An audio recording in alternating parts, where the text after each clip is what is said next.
இப்ப எல்லாருக்கும் ஒரு டவுட் ஒண்ணு இருக்கும். வழிபாட நம்ம பண்றோம். எந்த மாரி வழிபாடு பண்ணணும்? எப்படி வழிபாடு பண்ணணும்ன்ற ஒரு சந்தேகம் எல்லாருக்கும் இருக்கும். நம்ம பொதுவா போறோம், கோயில் போறோம், சூரியன்றதுக்காக வேண்டுறோம். இதெல்லாம் தாண்டி வழிபாடுன்னு ஒரு விஷயம் இருக்கும். இந்த மாரி வழிபட்டா இன்னும் பிரத்யேகமா இருக்கும் அப்டின்னா என்ன சொல்லுவீங்க? நீங்க நவகிரகத்த டெய்லி பிரார்த்தனை பண்ணுங்க சார். அதுலயே உங்களுக்கு எல்லா கிரகமும் இருக்கு. ம். அதோட நவகிரகத்த சுத்தினாலே உங்களுக்கு பிரச்சனை எல்லாம் கொஞ்சம் கம்மியாகும். அதுக்கான பரிகாரம் செய்யுங்க. சூரியன் பகவானுக்கு அதுக்குரிய பரிகாரம் வந்து நீங்க கண்டிப்பா ஒரு சின்ன சின்ன பரிகாரம் தான் இருக்கும். அதெல்லாம் நீங்க ஃபாலோ பண்ணுங்க. ஒரு நெய் தீபம் போடுறது சூரியனுக்கு. சூரியனாலே உங்களுக்கு வெளிச்சம். நான் சிம்பிளான பரிகாரம் தான் சொல்றேன். சூரியன் பகவான் கிட்ட ஒரு நெய் தீபம் போடுங்க. ம். அது உங்களுக்கு வந்து ரெகுலரா போட்டுக்கிட்டே வாங்க. ஞாயிற்றுக்கிழமையில போடுங்க.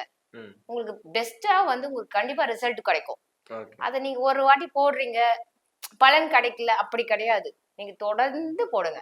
ம். ஞாயிற்றுக்கிழமையில போய் சூரிய வழிபாடு பண்ணுங்க. ம். சூரியன் கோயில்ல வந்து பிரார்த்தனை பண்ணுங்க. அவருக்கு வந்து நீங்க அவருக்கு என்னென்ன பூஜை பண்ணுங்க. ம்.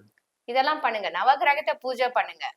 இதெல்லாம் பண்ணீங்கன்னா, உங்களோட நெகட்டிவிட்டி கம்மியாயி, ரொம்ப பாசிட்டிவான விஷயம் வரும். உங்களுக்கு தானா எப்போ தசா காலம்லாம் மாற சொல்ல, தானா ஒரு சிறப்பான வாழ்க்கையே உங்களுக்கு வந்துரும்.